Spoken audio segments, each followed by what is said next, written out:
The call came late in the evening, right when Emma thought the storm had started to calm. The lawyer's voice was as polite as it was cold. Her grandfather, Henry Alden, had passed away in his sleep, leaving behind an estate no one had visited in years. Emma didn't cry. None of them really did. Grief had long since drained itself from their family, leaving behind formalities and silences. But there was something about his will, the lawyer said, something unusual. He insisted that all three grandchildren, Emma, her younger brother Luke, and their older sister Claire, be present at the reading, in the old house where they'd spent summers long ago. Emma hadn't been there since she was 16. The next morning, she drove the winding coastal road that led to the Alden estate. The place stood like a wound against the gray sea, the once white walls now faded to bone. She remembered the endless corridors, the smell of cedar and dust, and the way her grandfather's cane clicked against the marble floors. Claire was already there, standing on the front steps with her usual composure, her black coat tied around her, her face unreadable. "You look tired," Claire said without smiling. "So do you," Emma replied. Luke arrived last, looking out of place as always, hands shoved into his pockets, eyes darting between the two of them. They entered the house together, the heavy door closing behind them with a sound that felt too final. The lawyer, Mr. Harris, was waiting in the study, surrounded by old books and the faint ticking of the grandfather clock. The reading of the will was brief and almost disappointingly ordinary. The estate was to be divided evenly among the three of them. The land, the investments, even the furniture, all meticulously detailed. But then Harris cleared his throat and said, "There is one more clause." He opened a sealed envelope with trembling fingers. Mr. Alden left behind a note. It concerned something he referred to as the family room. The words fell like a chill draft through the room. Emma frowned. "The family room? I don't remember any room like that." "You wouldn't," Claire said quietly. "Grandfather always kept it locked. He told me it wasn't meant for children." "Do you have the key?" Harris asked. Claire hesitated before nodding. "He gave it to me years ago, said I'd know when to use it." Luke gave a nervous laugh. "That sounds perfectly normal. Nothing creepy about that at all." Harris ignored him and continued reading. "Inside the family room," he read, "you will find what is owed. The debt of blood that must be paid." He looked up, clearly unsettled. "That's all it says." The room fell silent except for the relentless ticking of the clock. Emma's chest tightened. The phrase "debt of blood" sounded too deliberate, too heavy. "What kind of debt could he possibly mean?" she asked. Claire folded her arms. "It's probably symbolic. He liked to make everything dramatic." "Or maybe it's just one of his games," Luke added. "Remember the summer he made us search the whole garden for that buried treasure? Turned out to be his old pocket watch." But Emma wasn't convinced. There was something about the air in the house, something pressing against her like a forgotten memory. That night, after the lawyer left and the storm returned, the three of them stayed in separate rooms. The house creaked and moaned as if it were remembering them. Emma couldn't sleep. She kept thinking about that room, the one she didn't remember existing. At midnight, she went downstairs. The hallways were colder than she remembered, and her footsteps echoed softly against the marble. She passed portraits of their ancestors, stern men, hollow-eyed women, and for a moment, she thought she saw one of them turn its head. The old part of the house was different. It smelled of damp and time. Near the end of the west corridor, Emma found Claire standing by a locked door. She held a small brass key in her hand. "You couldn't sleep either?" Emma whispered. Claire didn't answer right away. "It's strange," she said finally. "I've always had this key, but I never wanted to know what it opened." Luke appeared behind them, rubbing his eyes. "If you're opening mysterious doors in the middle of the night, count me in." Claire sighed, but slid the key into the lock. It turned with a soft, reluctant click. The door opened inward, releasing a breath of stale air. The room was smaller than Emma expected, bare stone walls, a wooden table, and a single chair. On the table lay an old leather-bound journal. Its cover was cracked and dark, the initials H.A. engraved faintly in the corner. Claire picked it up with trembling hands and opened it to the first page. The handwriting was unmistakable, sharp, deliberate, her grandfather's. "To those who bear my name," it began, "this is not a confession, but a reckoning. Our family's wealth was built on silence, on a promise that was never meant to be broken. But promises rot, and blood remembers. Luke chuckled nervously. Well, that's comforting. Claire shot him a look, but Emma couldn't tear her eyes from the page. There's more, Claire continued. It says, the debt must be paid by the one who carries the truth. If you found this, you already know who you are. The words sent a chill through her. What truth? Emma asked quietly. What is he talking about? Claire closed the journal. Maybe it's a metaphor.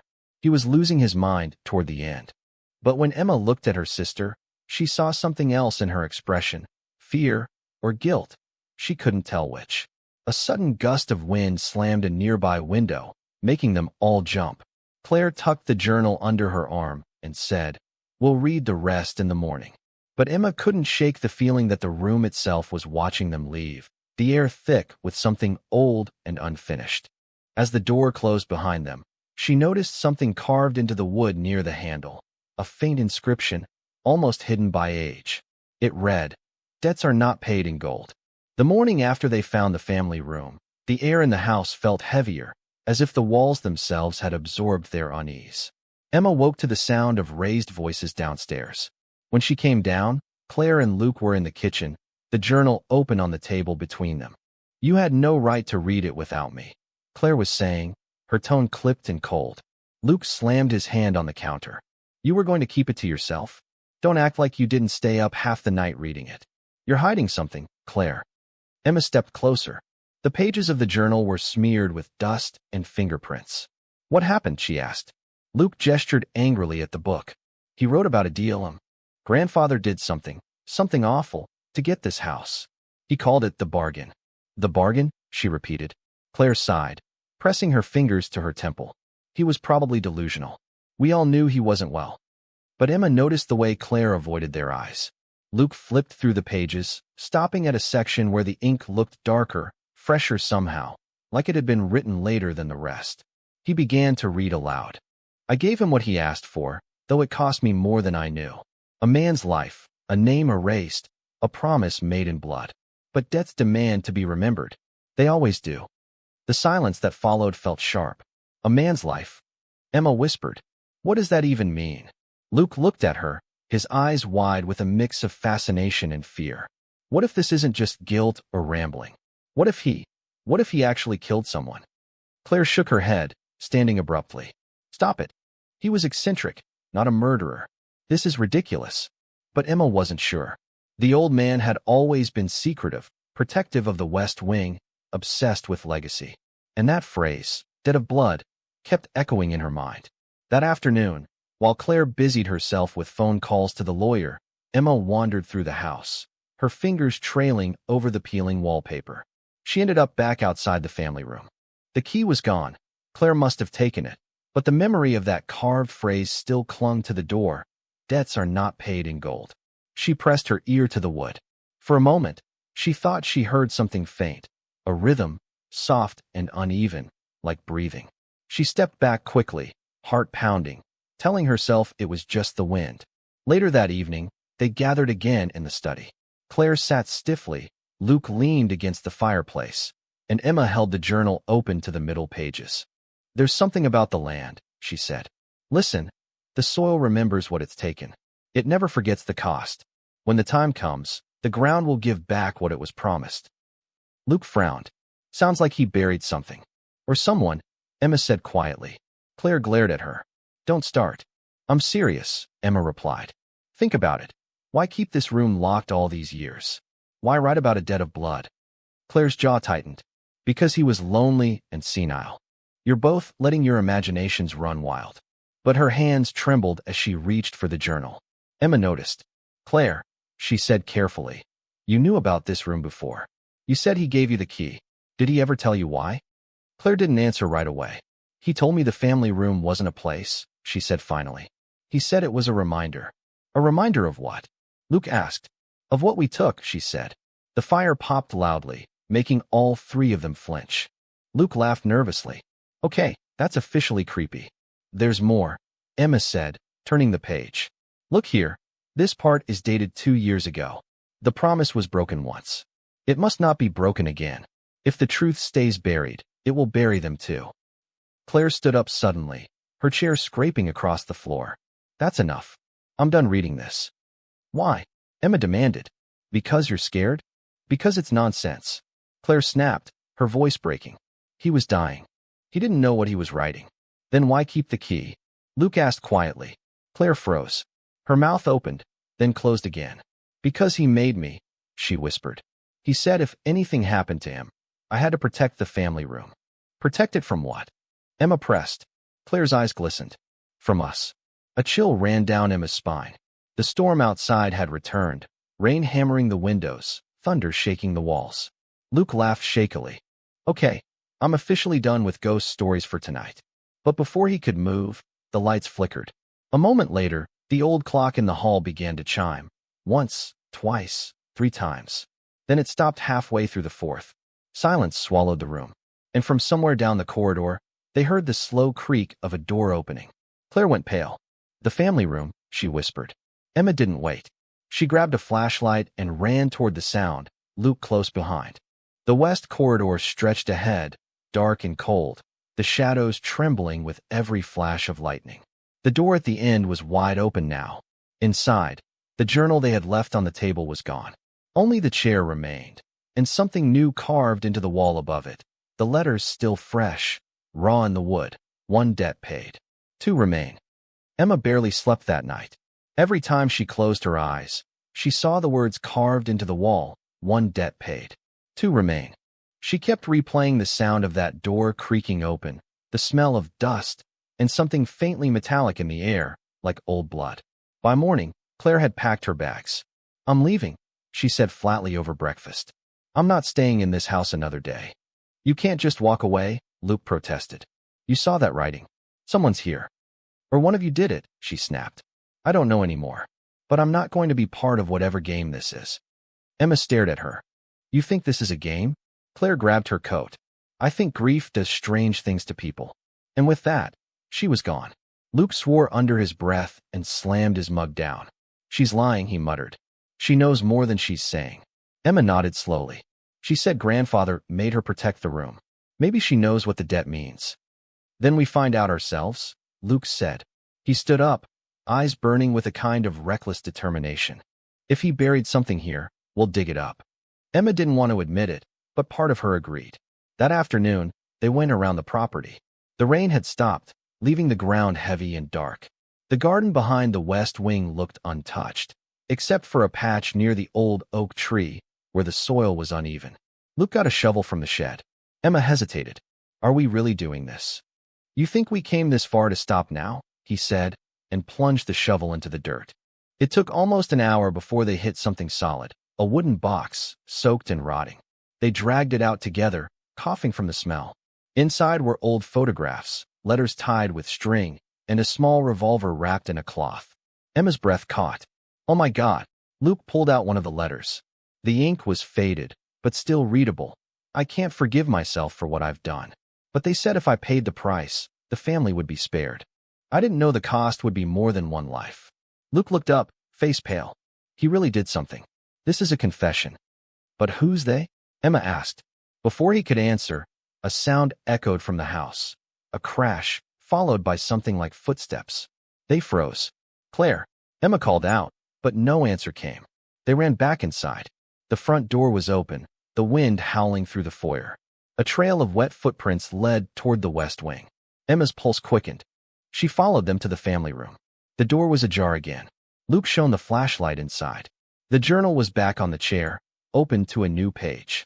The second debt will be claimed by blood of the line. The keeper must pay before the roots are cut. What does that mean? Emma whispered. Luke frowned. Maybe it's about Claire. She was the keeper. Emma shook her head. No, she left. Her voice broke as she noticed something on the floor. A scarf. Claire's scarf. It was soaked through, streaked with something dark. Luke crouched, touching it with trembling fingers. No. They called her name, searched the whole house. But Claire was gone. Only the faint smell of earth lingered in the family room, and a small streak of mud leading toward the open window. Emma stood there, frozen. We have to call the police, she whispered. And tell them what? That our dead grandfather's ghost took her? Luke snapped. His voice cracked, desperate. They'll lock us up, Emma. Then what do? We finish this, he said. Whatever debt he started, we end it. That night, Emma sat alone in her room, staring at the journal. The pages seemed different now, softer, the ink darker. She turned to the first page, where the handwriting was neat and steady. To those who inherit my name, remember this: the house does not belong to you. You belong to it. She felt cold to her bones. Downstairs, Luke was pacing, muttering to himself. The roots, he kept saying. Cut the roots. Emma looked out the window at the oak tree. Its twisted branches loomed over the garden, black against the stormy sky. Something in her gut told her that was where it all started, and maybe where it would end. She crept downstairs, barefoot, the flashlight trembling in her hand. The air smelled of rain and rot. She stepped outside, mud sucking at her feet, and went straight to the tree. The shovel was still there. She began to dig, her breath quick and shallow. Luke appeared behind her, pale, shaking. Emma, stop. He said the truth was buried. She whispered. I'm digging it up. You don't understand, he shouted. You're part of it too. Before she could respond, the ground shifted under her shovel. Something white gleamed beneath the soil, bone. A skull. She gasped and stumbled back. Luke grabbed her arm. Now you see? It never ended. What are you talking about? She cried. His face twisted with something close to madness. The debt. He killed for us. Now it's our turn. She wrenched away, falling to her knees. You knew? He told me before he died, Luke said, his voice shaking. He said if the bloodline breaks, the debt comes due. Emma stared at him in horror. You're insane. Maybe, he whispered, but one of us has to pay. Thunder cracked above them. In that instant, she saw something behind Luke. Movement, a shadow slipping between the trees. It looked human, but not quite. Luke, she whispered, behind you. He turned, but too late. The thing lunged, dragging him into the darkness. His scream tore through the night, then silence. Emma stood frozen, the rain pouring down, mud splattering her face. Slowly, she turned toward the family room. The door was open again, glowing faintly in the dark. And from inside came the sound of a man's voice, soft, almost kind, whispering her name. Emma's legs felt numb, but something inside her pulled her toward that voice. It was deep, calm, and unmistakably familiar. The same voice that had once read her bedtime stories when she was small. Emma, it said again, from the family room. You've come far enough. Don't run now. She stepped over the threshold, heart pounding. The air was warm, too warm, and smelled faintly of tobacco and cedar, the way her grandfather's study used to smell. The room was lit by a single lamp in the corner, though she hadn't turned it on. The journal lay open on the chair again, but now the ink was still wet, a fresh sentence forming before her eyes. One remains. Emma froze. Behind her, the door creaked shut on its own. She turned and saw him, her grandfather, or something that looked like him. His suit was the same as in the photo on the mantelpiece, but his skin was ashen, and his eyes too dark, too deep. You shouldn't have dug, he said gently. The earth remembers everything. What did you do? Emma whispered, trembling. He smiled faintly. What I had to. Your father didn't understand. Neither did Claire. But you were always curious. Always meant to finish what I started. You killed them, she said. All of them. His smile didn't fade. I balanced the books. Every generation owes the soil something. We build, we take, we bury what's inconvenient, and then we act surprised when the ground demands it back. Emma shook her head. That's not a debt. That's madness. He took a step closer, the light flickering. Then why are you still here, Emma? Why didn't you leave like Claire? Because you know it's true. You feel it in your blood. Her chest tightened. The journal pages rustled, though there was no wind. The last must choose, to bury or to be buried. No, she whispered. I won't. Then you'll join them, her grandfather said softly. He reached out a hand, thin, gray, trembling, and she felt the air around her collapse, the walls breathing like lungs. Behind him, the shadows on the wallpaper rippled, forming faces, Claire, Luke, even her father, all staring at her. Stop, she cried. Please. The family keeps itself whole, he said. By whatever means it must. In one motion, Emma grabbed the lamp and hurled it at him. The glass shattered, flames licking across the floor. The figure staggered, dissolving into smoke. She bolted from the room, coughing as fire spread up the curtains. She didn't stop running. Not down the hall, not through the foyer, Not until she burst out into the rain-soaked night. The house behind her was burning, the windows glowing like open eyes. For a moment, she thought she heard voices within, her grandfather's calm tone, Luke's angry shout, Claire's pleading, but then the roof collapsed, and all was swallowed by the roar of fire. She sank to the wet ground, shaking. Dawn came hours later. The fire trucks arrived, sirens wailing through the valley. A fireman helped her up, asking questions she could barely hear. When they led her away, she looked back one last time at the smoldering ruins. Through the smoke, she saw something glinting in the mud near the oak tree, a small, half-burned object. The journal. She knelt and picked it up with trembling hands. Only one page had survived, the ink still clear despite the water and soot. A family's debt never dies. It only changes hands. Emma closed it and looked toward the sunrise. Her grandfather's voice was gone, but she couldn't shake the feeling that something unseen still lingered beneath the earth, something patient, waiting. When the police asked if anyone else had survived, she hesitated before answering. "No," she said quietly. "It's just me now." But as she turned to leave, she felt a faint weight in her pocket. She reached in and froze. A small brass key, the same one that had opened the family room. Her fingers clenched around it. Somewhere behind her, in the ash and ruin, a single ember still glowed. And from deep below the ground, just faint enough to doubt, came a soft, almost human whisper, "One remains." 2 weeks later, Emma stood among the blackened ruins of the estate, the once grand manor now reduced to twisted beams and the scent of smoke. The insurance investigators had left, the local papers had written their headlines, and the townspeople had stopped whispering her name. But she couldn't leave. Not yet. Every night, she heard the same sound, the soft thud of footsteps in the burned hall, the creak of the family room door opening somewhere that no longer existed. Sometimes she told herself it was only her mind, but when she woke in the morning, the journal would be on the table again. The same scorched leather, the same scent of cedar and ash.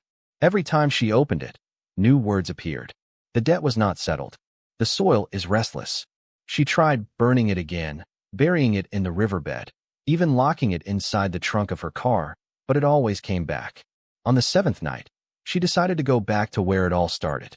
The graveyard on the edge of the property, where generations of her family were buried beneath the same twisted oak.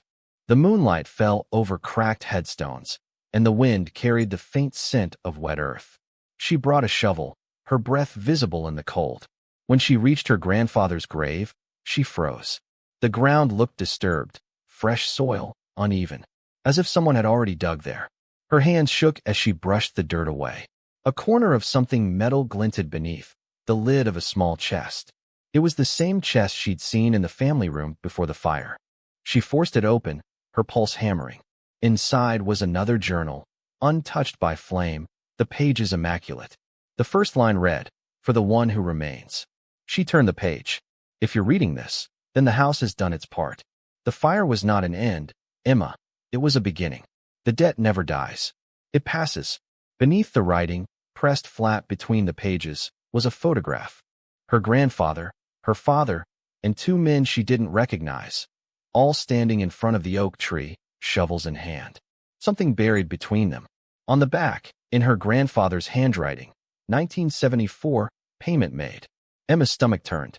She knew the stories, how the family had once struck gold in this land, how fortune came suddenly after a season of drought and failure. But no one ever said what they had given in return. She flipped through more pages, detailed accounts of rituals, names of ancestors, even mentions of her own father's duty when the time came. The last entry stopped her heart cold. If the last blood refuses to give, the ground will take what it's owed. The wind howled through the trees, and the earth beneath her feet trembled slightly. She stepped back, clutching the journal to her chest. Something shifted in the soil near the chest, a small hand, pale and skeletal, pushing through the dirt. Emma screamed and stumbled back as the ground cracked open wider, exposing fragments of wood, bone, and fabric. The air filled with the smell of decay and smoke. Then a whisper rose from the hole.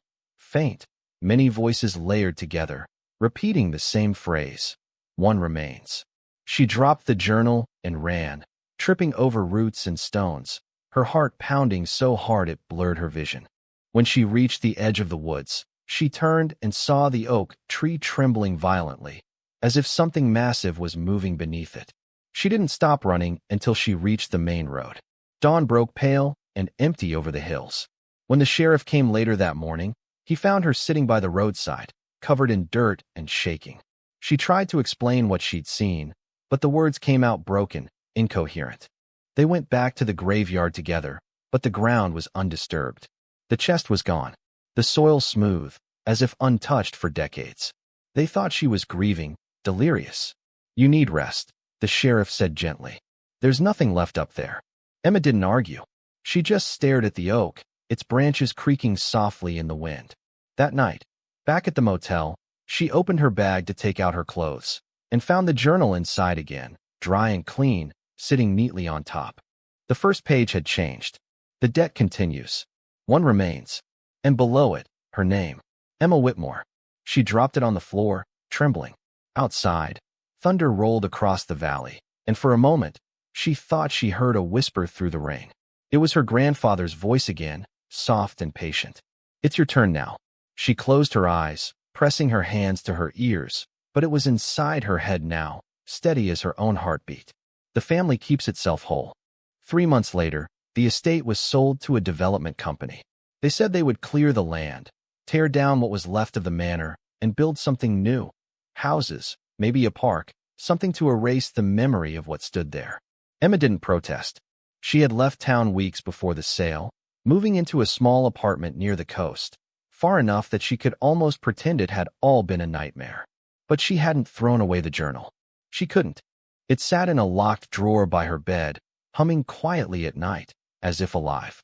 Some nights, she'd wake to find it lying open, pages fluttering though there was no wind. Each time, new entries appeared, written in a hand that wasn't hers. The words grew more personal. "Do not leave the bloodline. The debt seeks balance." And sometimes, the ink bled faintly, as though the page itself was weeping.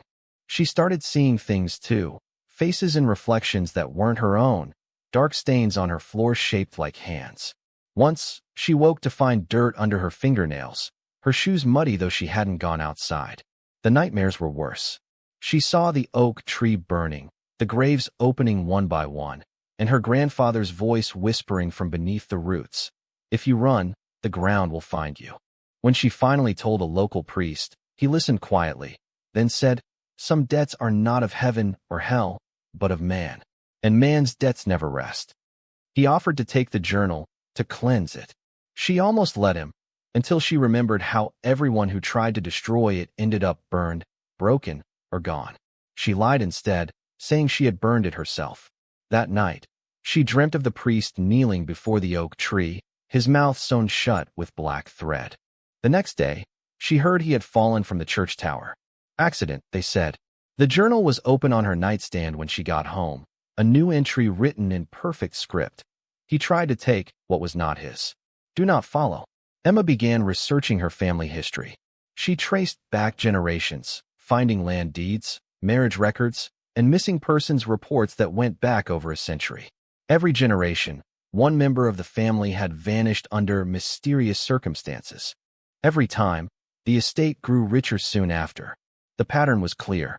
The family didn't just inherit land, they inherited the debt that sustained it. Her grandfather had tried to keep it hidden, but when the payment came due again, he had chosen fire over sacrifice. And now, it had come to her. She stopped sleeping. Every creak of the floorboards, every gust of wind sounded like footsteps. The whispering never stopped. It grew gentler, almost coaxing. "You don't need to be afraid, Emma. You just need to accept." One night, she finally did. Not out of belief, but exhaustion. She packed her car, drove through the night, and returned to the land she swore never to see again. The developers had already cleared most of it. The manor's remains were gone, the oak still standing, its bark charred but alive. She stood before it, the journal clutched in her hands, and whispered, "What do you want from me?" The answer came not in words, but in movement, the ground shifting softly beneath her feet. A hollow sound echoed, like breathing through the soil. She knelt and placed the journal at the base of the tree. The air grew heavy, pressing down on her chest.